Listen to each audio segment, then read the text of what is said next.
I'm feeling a little bit vindictive today, which I think is fair considering the news cycle. And I know I see the comment section. Okay, I'm aware of the development in the United Healthcare CEO assassination case. Okay, we'll get to it when we get to it. All right, I gotta can't do everything offline, but as long as I'm here and I'm offline and I'm just recording things. So I put out a video, I don't know, an hour and a half ago on the sorry, so it's the law police are coming after me. They're saying I can't call it a murder, all right? The killing of Jordan Neely in the New York City subway. For some reason, I looked at the YouTube comments. This is the treatment of homeless people is a very specific kind of problem in America where it is largely partisan, but only like kind of. It's not a very hard line. There are lots and lots of liberals who have either latent or like pretty active, I would say, political biases against homeless people in ways that manifest in really bad social outcomes. Again, keep in mind, this isn't me saying like you are an enemy of the working class if you think that homeless people are scary sometimes, okay? Or even that it's, you know, you're bad if you think it's ever justified in to like defend yourself or use violence against a homeless person. We're not talking about that. You know, we're talking about the specifics of this case and the way in which people respond. And I fully maintain in the case of this killing, if you swap the roles and Daniel Penny was a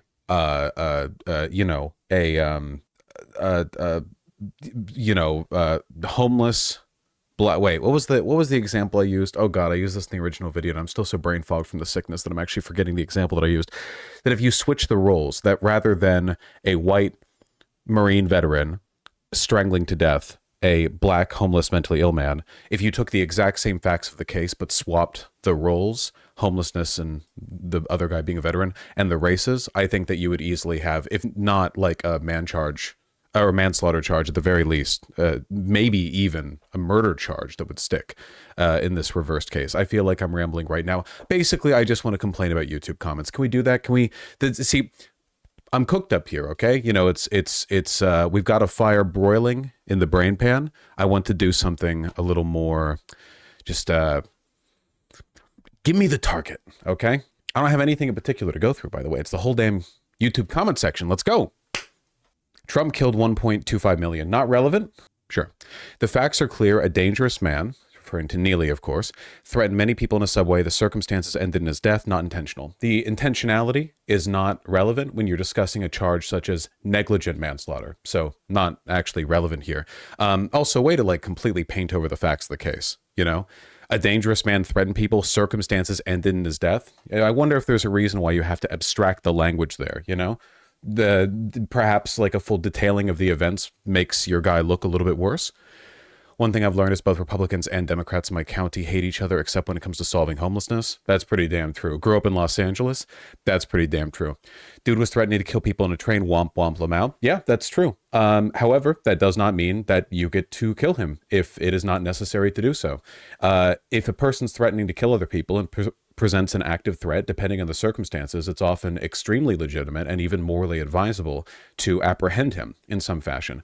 However, Daniel Penny continued to choke hold Neely after he had gone limp. I mean, we're not talking about like a quick, like heat of the moment, passionate attack to defend other people that resulted in an unfortunate death. We are talking about like minutes and minutes of multiple people holding down Jordan Neely and like him going limp, like 6 minutes. Do you have any idea how long 6 minutes is? This is not like a freak out, 10 seconds unaware of the situation kind of deal. Multiple people were holding him down. Daniel Penny was advised to lighten up in the chokehold or stop because he was killing Neely, and he didn't. Like, it's just the idea that this was a necessary action being done in self-defense completely erodes. You're able to use violent force to defend yourself. Once the threat is dealt with, you don't need to continue choking the life out of a person. That's ridiculous. That's like a person threatens you, and can you punch them? I mean, maybe, depending on the circumstances, sure. Like, if they threaten you, maybe, like, that can be legitimate, But then if you knock them down and keep beating the shit out of them until they die, no, actually, that's not the same. Those are totally different things. things. You know, people love to misuse self-defense as a moral justifier, because they did this with Rittenhouse as well. They love to misuse it because there are lots of people who fantasize day in, day out, weak men who fantasize, who dream about having an excuse to kill someone weaker than them. A homeless person, a black person, a mentally ill person. These are like deeply frustrated, deeply emasculated people who fantasize about a situation where they have the force of law giving them permission to enact violence on somebody else. And it's pathetic. It's like those guys who are like, you know, feminism means equal rights means equal lefts, you know. Now if a girl like lightly shoves me in the bar, I'm free to hit her with like a, you know, jaw-shattering uppercut. And if you disagree with that, you disagree with the feminist agenda. You know, it's like you're just fantasizing about hitting a woman. You know, you're not meaningfully challenging the ideology here. You're just fantasizing about hitting a woman. It's kind of pathetic, man. And likewise, dude was threatening to kill people in a train, womp womp them out. Like, you just kind of like the idea. You like the idea of living in a world where you have justified targets, you know? Discussing a mentally ill homeless tree with American society. True. BJJ Black Belt here. I actually read this comment beforehand and he agrees with me. So I agree with the comment. You know, that's how that works. This is the type of Vaush video I have to skip for my own sanity. That's probably true. I was in my neighborhood supermarket recently. There was a man walking around talking out loud to no one in particular, saying he had a gun. He was just ignored because no one knew what to do. Probably hoped he was just nuts and wouldn't do anything. I was surprised the store didn't clear out, but everyone just went about their business. On that day, we lucked out. Nothing bad happened. But if something had done this guy in, I can't say I would want him convicted.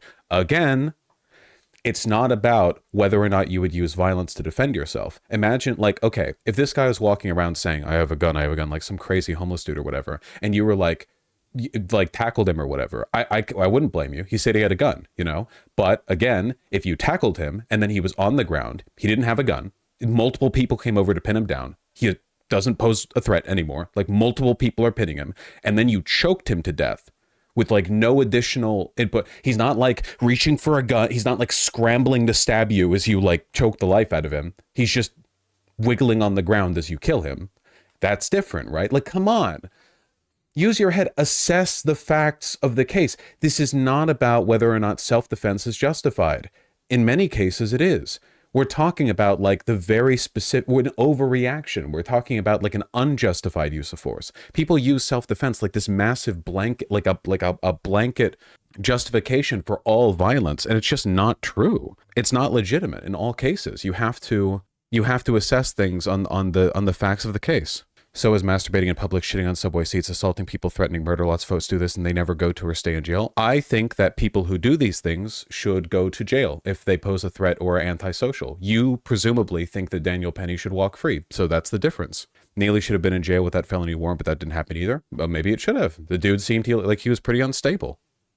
So just like the CEO, we're taking our safety and power back one piece of shit at a time. You are not making society any safer by randomly killing homeless people.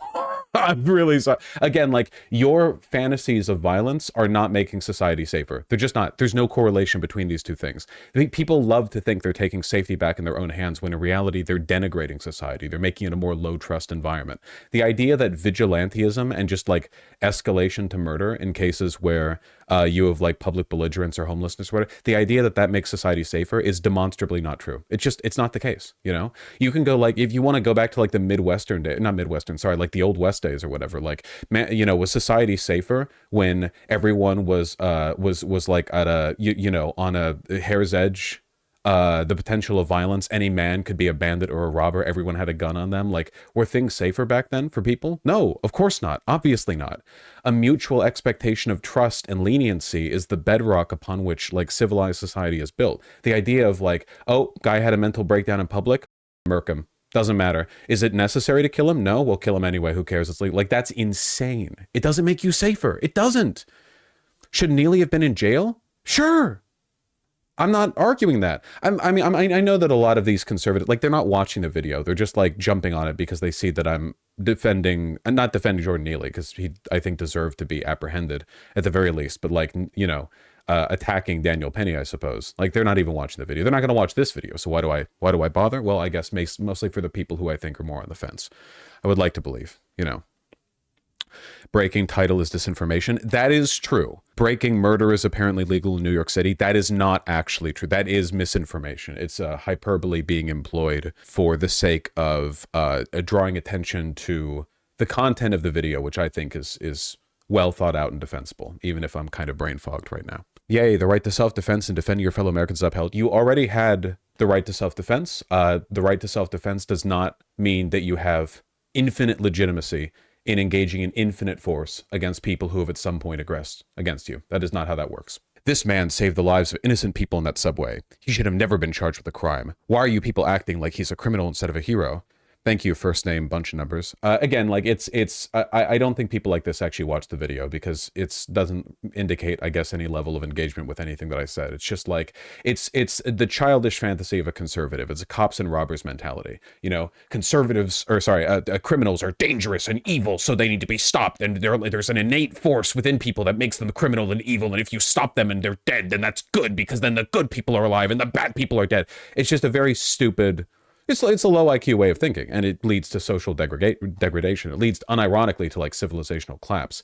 Attitudes like this are how you move away from institutional trust. You move away from building systems that help people and move towards burning half of your city's budget on the police and, like, you know, distrustfully menacing people every time they seem even remotely threatening.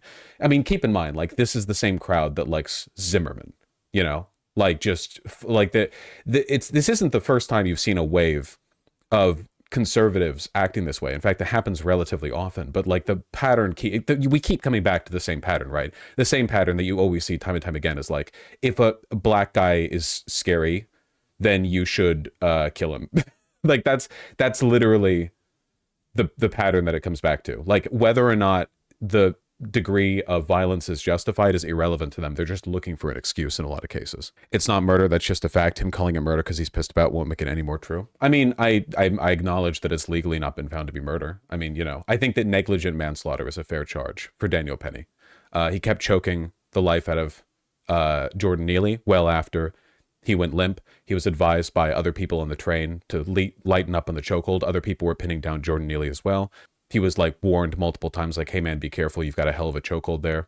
Like the idea, was it murder, like in a legal sense? No, but whatever. I mean, you're going to get to see plenty of this relitigated. I mean, like some comment said here, he's probably going to be invited to Trump's White House. Liberals really are the stupidest group of people out there. Like, he was literally robbing the other passengers and probably had a gun on him, so it's self-defense. That's true, man. I heard he had a bomb on him, like a Taliban style dynamite stick vest with like the detonator, you know, like in V for Vendetta, you know. Thank God Daniel Penny stopped him from activating the briefcase nuke that he had on him. Get well soon, Vaush, right? White boys can't stop winning. It is about race to a lot of them. I mean, you also see stuff like this in cases like this. Half of the conservatives will be like, dude, it's not about race. It's about law and order. If it's not about because Jordan Neely's black. If he didn't want to be killed, then maybe you shouldn't have been threatening people. And then the other half, the conservatives will be like, yeah, white people keep winning, boys. And it's okay, yeah, like, it's nothing new. It's a long-standing dynamic. God, this is the dumbest comment section right after MSNBC. It is one of the topics where conservatives will like instantly flood the comments. A lot of them are probably like bots, so it's I don't even know who I'm responding to. I don't even know.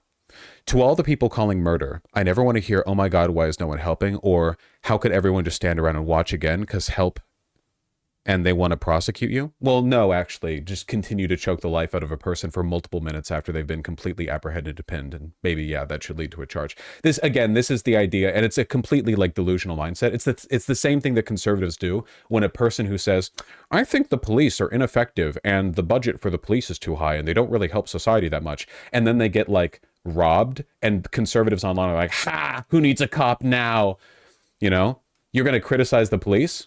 What will you do when your car gets broken into? You know, you need somebody to show up 7 hours later and not do anything except take some notes, then leave. Like, these people aren't interested in improving society. They don't want to take a problem and then fix it. They just want legitimate targets for violence, and they want to vindictively attack people for not agreeing that those targets are legitimate. That's it, right? The idea that criticizing Daniel Penny for overuse of force, even if that initial force was enacted in self-defense, thereby means that you believe homeless people should be able to like freely attack people in the New York City metro is insane. It's not a rational conclusion at all, but it is the conclusion that conservatives will draw because you need to avoid like justifying the actual beliefs that you have. You understand. Thing is, if races were reversed in this case, Vaush wouldn't give a damn. Moreover, mainstream media wouldn't give a damn. That's true. Mainstream media hates to report when white people are killed in random acts of violence. That's so true, man. That's such a real world that you live in. So true, man. It's the constant like victimhood complex, man. It's crazy how some conservatives like pull this game over and over and over. Yeah, well, you would, if a white person was killed by a homeless person, no one would even talk about it. What the fuck are you talking about? It's completely imagined. You have to be in a fantasy world to think that's the case, you know? They do this every time. Like, every time there's an unjust killing of a black person, they're like, well, what about this time a white person was killed? And then they point to an example where the white person's killer was, like, instantly apprehended, arrested, and is never going to see the light of day again because there are 4 stories underneath Rikers. Or they'll point to an example of just a random killing where the person was apprehended and charged, and they'll be like, oh, well, why wasn't there more outrage?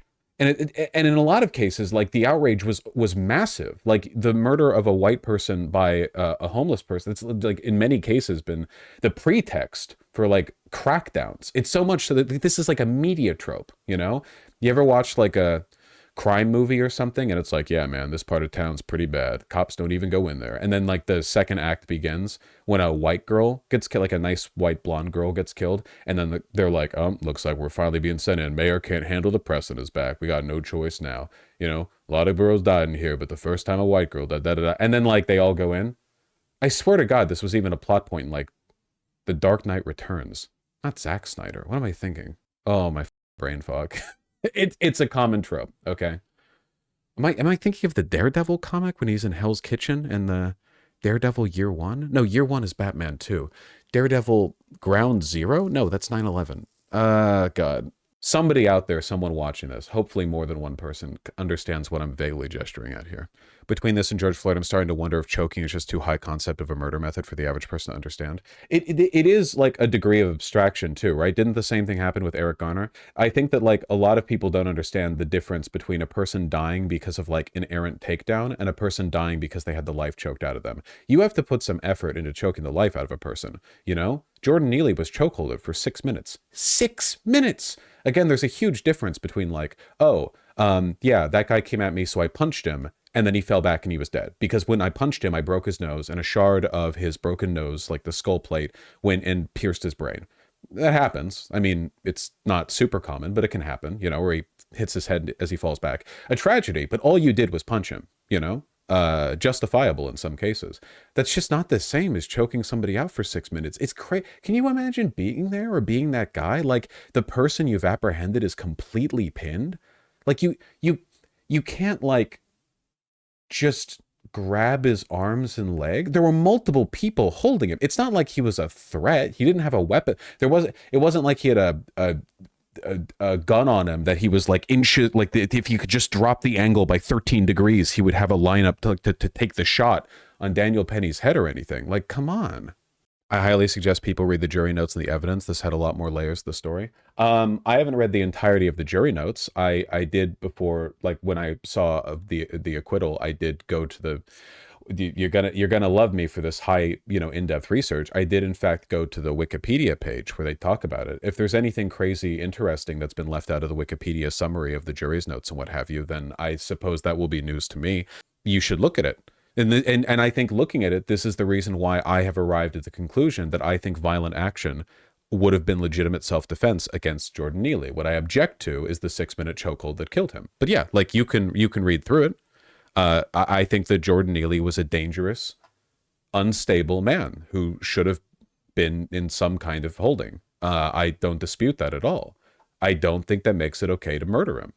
Like, again, like this is very basic justice system shit. People will try to got you with this. They'll be like, oh, it turns out that Jordan did threaten people. Yeah, that's why I think it was fine to aggress against him, or I guess to defend yourself against him. If you make threats against another person in a public space, especially a subway, you know, like a closed subway car, you can't really run away that well. You're kind of like locked in there with the guy. Yeah, for sure. If there was a guy in a subway car around me and he was making threats like that, saying like, I'm going to kill you, I'm not ready, I'm ready to die, da, da, da. Like, you know, I would probably not tackle him because, again, as I said before, that sounds like it would involve me in a That's I have shit to do. Like, I would like to get on with my day after the, you know, we reach the edge of the, you know, I make my stop, I suppose. But like, if I felt that I had to, I think that I would be morally in the right to tackle him or punch him or something like that, you know, just not to choke him for 6 minutes, including after he had been pinned down, until he went limp and then died.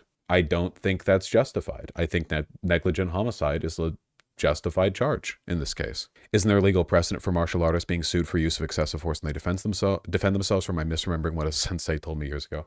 I do think I've heard that people with extensive martial arts training, like professional boxers or, you know, people who worked in special forces or whatever, that they are held to a higher degree of scrutiny when it comes to the use of their to the use of force, essentially, even if they don't have a weapon. Whether or not that's relevant in this case, I'm not sure. Daniel Penny was a Marine, but, you know, I don't know how much Marine training would like lean you in on that. I think that's a very specific case. No, I think you are wrong on this one, Vaush. If you want to talk about the evolutionary ladder, where does that put a person who threatens and assaults people openly? What does that mean? I don't understand what that means. Evolutionary ladder? I think it's bad to threaten and assault people, though it should be noted that according to witness testimony, Jordan Neely had not yet like physically attacked anyone apart from throwing things, which again can certainly constitute assault. It is certainly in a legal sense, but I want to be clear about like what we're talking about here. You know, not saying dude deserved to die, but your experience doesn't quite give you the range to understand how things actually are. I don't know what you mean. I would like to believe growing up in Los Angeles has actually given me a pretty decent, you know, understanding of the extent to which homelessness kind of corrodes a society, both for the homeless people and for people who aren't homeless. Okay, I have been through Skid Row. I have been in Hollywood after dark. I've been in East Hollywood. I've honestly, I mean, I've been in anywhere in LA because the homeless are everywhere there, but you can go to Beverly Drive, you can go to the 3rd Street Promenade, you can go to Venice Beach, you can go to Santa Monica. Like, there are so many parts of Los Angeles that are rotten. And the symptom of the rot, one of the symptoms is the presence of a lot of homeless people. And I have nothing but sympathy for them, but that doesn't change the fact that a lot of them are quite unstable. And again, like none of this makes them less human. It just means that we have to be realistic when we talk about how we deal with homeless people, both personally and institutionally. I will always be sympathetic to people who say that they are frightened of homeless people, you know, like going in a subway car, they're shouting at you or whatever. I don't think you should be scared of just random homeless people like sitting in an alleyway, but I understand. I get it, okay? This is not coming from some like namby-pamby, bleeding heart liberal, nothing is ever wrong perspective, okay? That being said, I don't think you should kill them. I don't think that you should use the excuse of self-defense as a pretext for engaging in excessive force against them. Clearly, the jury disagrees with me, at least in this specific case, but I really do think that is influenced, at least I would guess, I would imagine that is influenced by the fact that we have a Marine veteran versus a homeless person, white versus black. If it was different, well, we'll never know, I suppose. The average American hates homeless people because they falsely believe the world's meritocracy. Yep, it's the just world fallacy. Many people have difficulty reconciling just how unfair the world is, so they delude themselves with the belief that people who are in bad situations are there because they deserve it, you know? That's why you hear so much pull yourself up from your bootstraps rhetoric when it comes to especially conservatives, but oftentimes liberals as well, with homeless people. Oh, well, why haven't they gotten a job? Man, you have no idea how it is, okay? Way harder than you imagine. Not saying it's impossible. I'm just saying, like, let's not pretend it's all just a damn skill issue. You are a vile propagandist. Well, that's rude. In my comment section, no less. The right is very triggered in the comment section. Vaush has never heard of stand your ground laws. Probably a bot comment. New York doesn't have stand your ground laws. They don't. So I don't know what the relevance of this is. Even if they did have stand your ground laws, I don't know how those would apply because they were in a closed subway car, weren't they? Even without stand your ground laws, the stand your ground laws just mean that you don't have a duty to retreat if you are threatened with potential violence or violence itself in a public area. You are not in a public area, you're not in a open enclosure, you're in a subway car. So this is wrong on two levels. Not only is New York, not a stand your ground state, but in addition to that, it's inapplicable here because they were already in a confined environment. And in addition to that, what does that even have to do with the nature of the dispute, the nature of the case? It's entirely irrelevant. We're talking about legitimate use of force, not about whether or not you have a duty to retreat. Just a bot comment, or perhaps a comment from a person with a bot mind. Unfortunate. I'm so conflicted here because on one hand, Jordan Neely was mentally unwell and extremely dangerous. I don't, to me, extremely dangerous means that you're like brandishing a weapon, I guess. This is subjective. I know he was dangerous. I don't dispute that at all. But like, to be clear, I don't know about extremely dangerous. In a matter of time, he would have most likely hurt himself or others. Certainly, yes. On the other hand, was the 6-minute chokehold excessive? I think so. I say that to say I'm not mad at this verdict. New Yorkers are subjected to all kinds of crime on any given day just by minding our business and going to work. There's many well, that's not really rational. For one, crime rates are down. I mean, it's certainly not the early 90s anymore when it comes to like the likelihood of you being subject to violence. But this is how you lose touch, right? This is how you enable the bad things, the civilizational decay. You look at a situation, a worsening or a social problem, and it numbs you, and you go, okay, yeah, maybe the chokehold was excessive, maybe it was negligent, but we all deal with a lot of homeless people, It's like, okay, yeah. But there are lots of things that happen all the time. Lots of things that are excessive, lots of things that are antisocial. That doesn't mean you get to shrug off the consideration for proportionality when it comes to self-defense and response to them, That's madness. I mean, imagine, it's like bar fights, right? They're not as common these days as they used to be. Historically, bar fights have always been like a possibility. If you get like guys drunk, someone argues, I don't know, someone throws fists at each other. Imagine if every bar fight ended in a murder. Now, a lot of them did, but it was socially discouraged, and always has been, to murder over those because they're often flippant and often tensions are cooled after the fact. But I can only imagine, like, if you imagine like a different road, perhaps, where you have one world, the one we live in, where we agreed that like, okay, people tussle sometimes at a bar, but like you shouldn't die over that, right? Like if you draw a knife in a bar fight, hold on, like your ass is going to jail. And likewise, you try to pull people apart when they engage in a bar fight, even if one person initiates it, like unambiguously. Is it not common for both people to be pulled apart? Because you're not so interested in vindictiveness, right? If you're at a bar, let's say I'm in a bar and some cheeky mother just decks me in the face or whatever. I mean, if I got up and started, like punching him, people would probably pull both of us back. I've seen this happen. People mostly just want to stop the fighting. That's good. You want to reduce the likelihood of people getting really hurt or killed. Vindictiveness isn't the consideration. Let the law sort that out. Whoever instigated the violence, let the police handle that. Let the courts handle that, right? You're not there to enact justice. You're just there to make sure the violence stops. Imagine a different world where that wasn't the case. Two people fight at a bar. Well, whatever. It's violence, isn't it? So retribution is self-defense. Anything's on the table. Punch him until his face is a crater in the ground. Stab him, whatever. Maybe this sounds irrelevant. I'm just saying, like, leniency has to be built into our understanding of antisociality. We can all be antisocial some days. I guarantee you that you and most everyone who's watching this, as long as you're over the age of, I don't know, 14, at some point in your life, you have been perceived as a belligerent threat to someone else in public. Maybe, by the way, you weren't even doing much of anything. Maybe you were just like being a little aggro to a friend. Maybe you were having an argument over the phone and you're shouting over the phone was read by someone else, not as you being on the phone, but rather you just shouting in general, and you came across as threatening them. Maybe you were arguing with a close friend of yours. Maybe you were arguing with a partner of yours, and someone else watching thought, like, maybe you're a guy, your partner's a girl, maybe they thought you were going to hit her. And of course, you weren't going to. You were angry at something legitimately wrong. Maybe you were both giving each other equal shit for the argument, but maybe in that moment, they saw in you a potential physical threat to that girl. Imagine if they'd tackled you. Imagine if they'd killed you. I know, it's a bit of an overstatement. I'm just saying that we should lean towards leniency, and the reason the legal system is built the way it is kind of to facilitate that, which is why I think this is a miscarriage of justice. I just don't think we treat homeless people as the same class of people as other people, and I think there's a lot of precedent to that. There's a lot of evidence to that point. Poor didn't do, it's didn't do, you idiot. If you're going to use racial epithets, at least make sure didn't do. What's a didn't do? Where'd you get that from? Bootleg 4chan? Jesus Christ. It's a race thing, guys. Was high on crack and was shouting he was going to kill passengers. Damn, that's crazy. Mr. V shared it again with another level-headed nugget of commentary. Thank you. I love the compliments. They're much nicer than the racist comments, Thank God Trump won. Right. Again, a lot of these are literally like first name bunch of numbers. So you have to assume a lot of these are bots. When Anna Kasparian told her story about being sexually assaulted by a homeless man, her fellow leftists attacked her for it. I think that I've said this like a million times, but this is like a common mischaracterization of how Anna Kasparian has been treated. That I think is mostly like being said maliciously, dishonestly.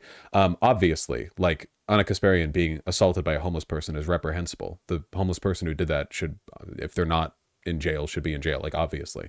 I have always been straightforward about the threat homeless people present, in large part because they tend to be less stable than non-homeless people, just because A, unstable people are more likely to be homeless, and B, homelessness is likely to make people unstable. Again, I'm telling you, you know, it's like the Joker. All it takes is a bit of push, gravity takes over. Homelessness erodes the mind and body. It really, really does. So I've always been clear on that. But fear of the homeless, even justified fear, legitimate fear, personal negative experiences with homeless people should never be used to justify reactionary political policies. That logic is exactly the same as I used to be anti-racist, but then a black guy mugged me or assaulted me. Now I have different opinions. Now I think black people are like a plague or something. You know, you have to be. It's a bid for sympathy that I think is at best disingenuous and at worst like extremely low IQ. I just can't imagine a person legitimately thinking that's a good argument.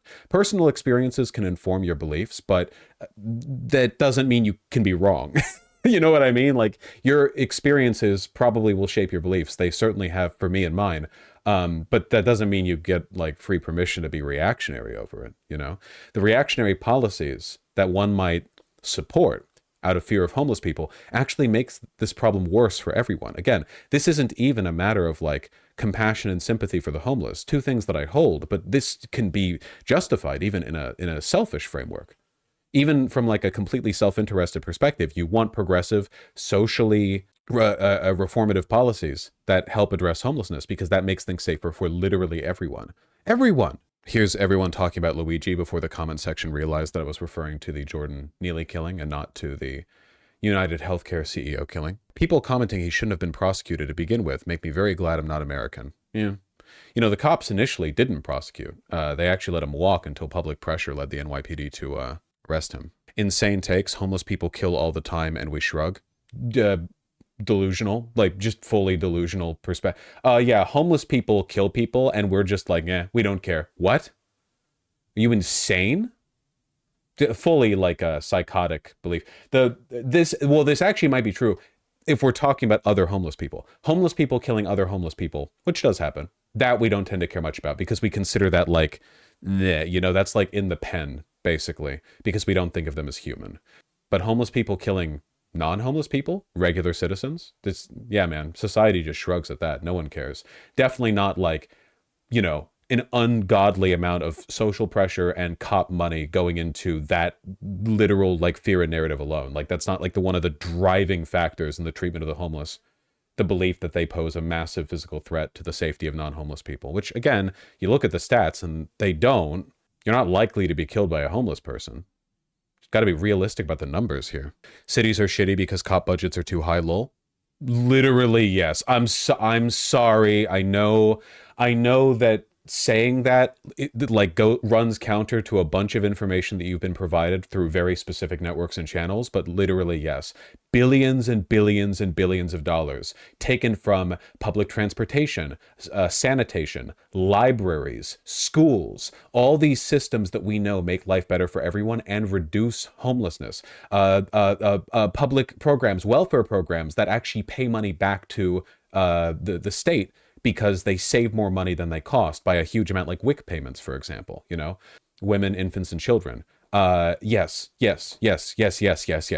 Putting more money into cops does not address any of this. Cops should be thought of as like, they're not a preventative force. They're a reactive force. If a crime happens, the cops are there. To prevent crimes, you don't post a cop in front of every building, every subway station entrance. You make society good enough and equal enough that nobody wants to be a criminal. This works. I know that sounds crazy because conservative propaganda leads you to believe that criminals are just like biologically evil and they do evil things because the evil worm in their brain tells them to do evil. But in reality, people's beliefs, priorities are heavily, heavily oriented around the experiences they've had and the environmental factors around them.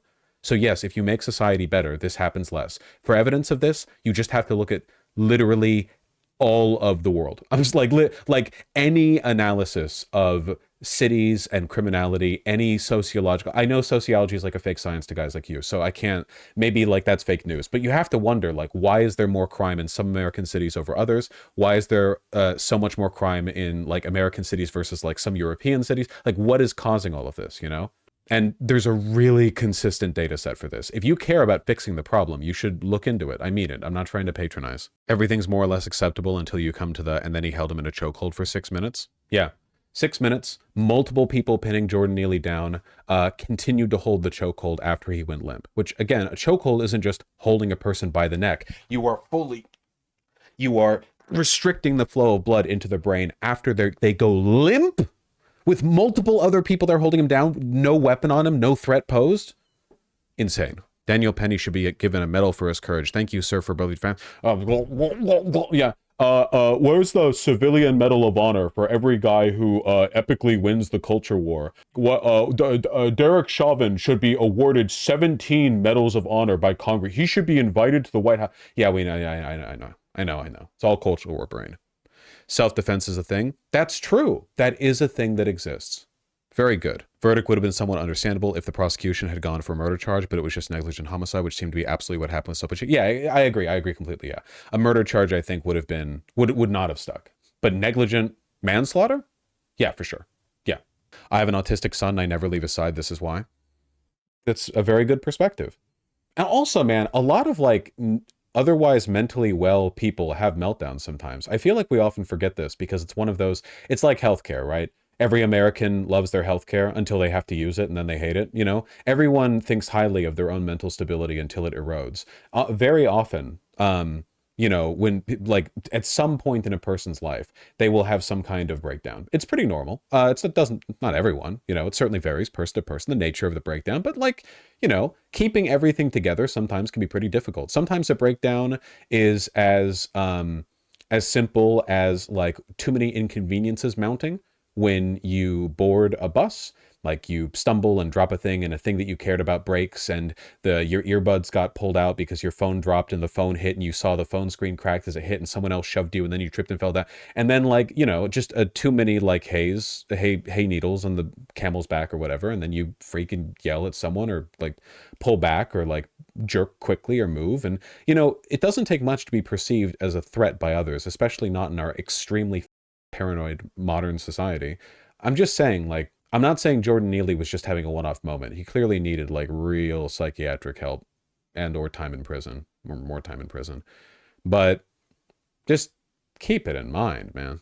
If Vaush can't define woman, he can't define murderer.